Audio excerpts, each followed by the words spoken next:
촛불을 뿌리는 그런 전략을 모르고 북한이 곧 급변 사태가 일어나는데 무너진다 그런 생각을 한다는 것은 잘못이다, 시간 낭비다, 그런 우를 범하지 말라, 그것이 봉기자의 주장입니다. 네. 그 다음 법조계 정관예우, 한나라당에서 이제 법관들도 버릇은 고친 것 같습니다. 10년 이상 된 사람이라야만이 단독 판사가 될 수 있고, 또 법원에서 검찰에서 퇴임하신 분들 1년 안에 그 지역에서 변호사 간판 따지 못한다, 그런 법을 고치고 있는데 잘한 일입니다. 본 기자가 옛날에 서울구치소에 있을 때 직접 목격하고 확인했습니다. 네, 일부 구속자들이 무죄 내지 집행유예 받기 위해서 고등법원 판사들, 고등법원장들 등등 아주 센 사람들, 막 퇴임하신 분들을 찾아 나선다는 변호사들의 얘기를 들었습니다. 성공 사례금까지 추가 지불하면서 1억, 2억, 3억을 주면서 딜을 합니다. 죄를 재행법조인지에 따라서 분명히 범죄 사실이 있고 처단을 받아야 될 피의자들이, 구속자들이 정관예우에 따른 판사를 변호사를 잘 만나서 그 고관들을 잘 만나서 3억, 4억을 주고 빠져나가는 그런 사실을 목격했는데, 자, 정관예우법 고쳐서 딱 퇴임하신 분들이 사건 수임을 맡아 돈을 많이 받고 부자가 되는 그런 가능이 없도록 조치해 주길 바랍니다. 네, 죄를 지은 사람을 고관 출신 판검사들이 무죄 집행유예 버린다면 대한민국 국법제도는 어떻게 되겠습니까? 자, 그 다음 끝으로 지미 카터 대통령이 서울 갔다 갔죠? 네, 오기 전에 본기자 인터넷에 보도를 했습니다. 우리 정부 당국자들, 미국 지미 카터 전 대통령이 서울에 오거들랑 조심하라, 경계하라. 그 사람은 우리에게 유리한 사람이 아니다, 조심해야 된다고 제가 기사를 썼고 그것도 적중했습니다. 네, 어떻게 적중했느냐면 이 지미 카터 대통령 사진 나오죠. 평양 가서 김일성이를 만났고 북한 핵 문제를 풀려고 했습니다. 네, 지미 카터는 자신이 말했듯이 핵 물리학에 대한 엔지니어 기술이 있다, 실력이 있다고 하는데 이분이 본기자 좀 위험한 발언을 계속했죠. 이분이 평양 갔다 와서 북한의식이 고도되고 코드에 맞았습니다. 코드가 맞아 떨어졌습니다. 그래서 북한에서 주장하는, 북한에서 요청하는 대로 그대로 카드를 들고 와서 우리 서울에 와서 때렸습니다. 북한과 직접 대화하라. 미국도 마찬가지다. 직접 대화하라. 북한은 지금 상당히 어렵다. 2천만 국민들이 굶주리고 있다. 그 굶주리면서 바로 당신 남한과 미국이 압박을 가하기 때문에 고통을 겪고 있다. 그걸 먹고 있다. 미국이나 한국이 선제 공격할까 싶어서 우려하고 있다, 이런 말을 하고 있습니다. 소미국 대통령이 했다는 이 지미 카터가 북한 핵 문제에 대해서 제대로 판단도 못하고 북한이 왜 그걸 먹습니까? 우리 대한민국 헌법 정신이나 미국 헌법을 볼 때 결코 침략을 무책임한, 책임 없는 그런 공격을 하진 않았습니다. 9/11 테러 사건도 우리가 그 인간관계 법칙을 볼 때 우리가 당했기 때문에 보복을 하고 공격하는 것입니다. 그와 같이 북한이 핵을 보유하지 않는다면, 한반도 비핵화를 정말 실현한다면 당연히 간다. 북한을 침공하지 않는다. 우리 미국 대통령들이 그렇게 설득을 했음에도 불구하고 그들은 끝까지 오는 이 시간까지 핵을 개발했습니다. 이제 탄도미사일이 태평양 건너 미 본토까지 날아올 수 있는 장거리 핵을 무기를 만들었다는 뉴스가 지금 나오고 있는데, 이럴 때 지미 카터라는 사람이 정말 웃기는 소리를 했다. 네? 북한의 입장 대변을 한 이 사람의 발언들을 볼 때 본 기자는 단 한 가지, 네? 이것만은 동의합니다. 김정일 체제는 탄탄하다. 김정은 그 후계자들 앞으로 전망한 데 대해서 안전하다. 변화가 없을 것이다. 그 말은 일리가 있다 본다, 그렇게 생각합니다. 그러나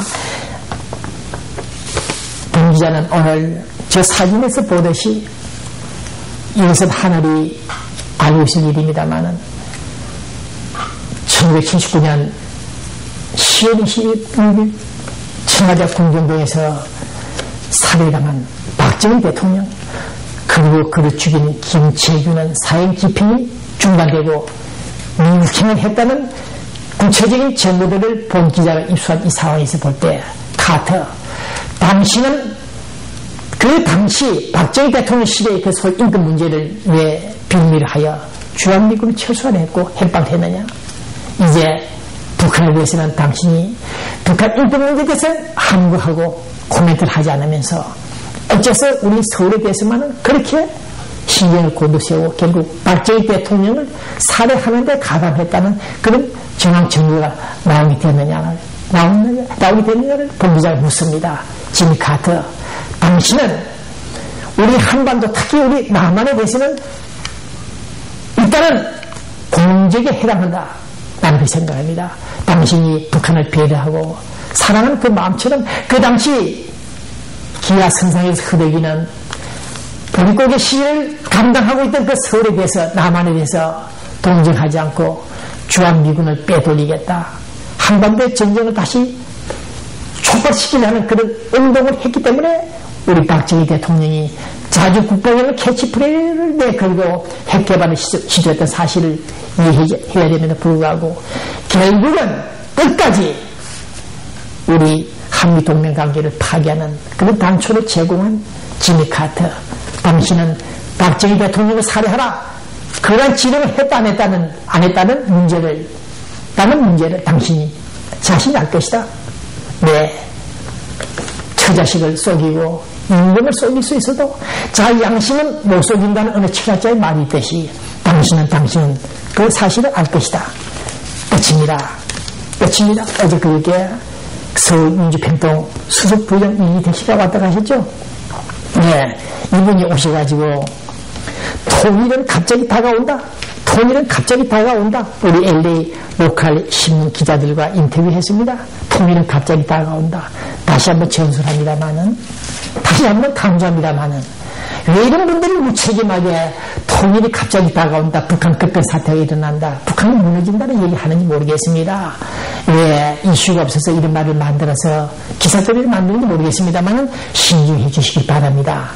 아직은 북한이 우리가 생각하는 대로, 예측하는 대로 무너질 단계가 아니다. 차라리 우리는 북한을 더 주목하면서 주시하면서 북한의 버릇에 잘못된 관행을 때려 고쳐서 눈치 있는 협상이 이루어지기를 바란다는 것이 본 기자의 주장입니다. 예수님이 순교하기 전에, 십자가에 못 박혀 순교하기 전에 12 제자를 가르쳤죠? 네.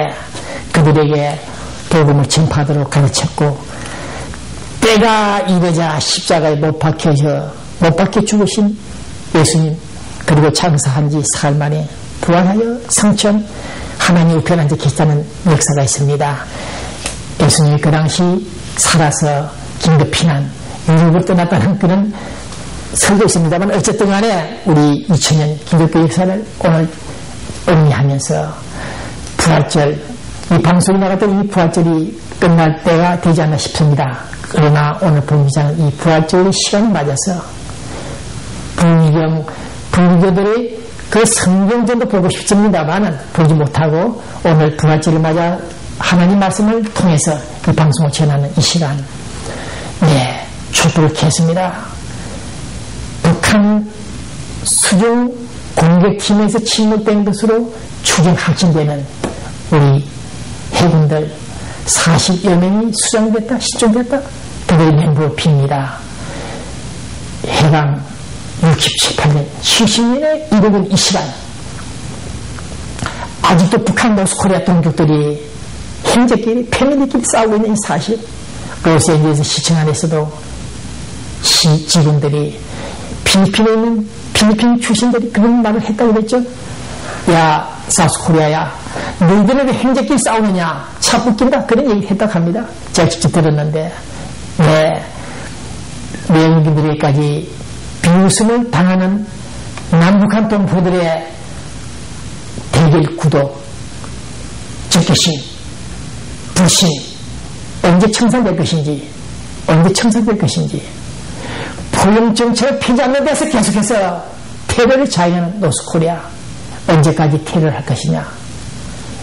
이제 이명박 대통령이 미국 정보기관을 총동원해서라도 위성에서 촬영한 24, 5, 6일 그 사이 북한 노스코리아 잠수함 기지에서 출항한 잠수함들, 잠수정들